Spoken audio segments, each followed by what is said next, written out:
بشيء مبين قال فأتوني إن كنت من الصادقين فألقى عصاه فإذا هي ثعبان مبين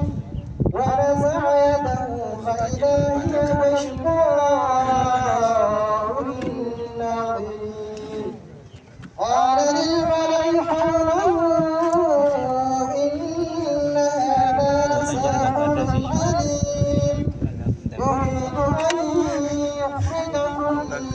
أرضكم بسحره فماذا تأمرون قالوا أرجه وأخاه وابعث في المدائن حاشرين يأتوك بكل سحار عليم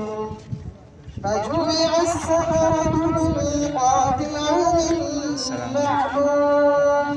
وقيل للناس هل أنتم مجتمعون لعلنا نتبع السحرة إن كانوا هم الغالبين فلما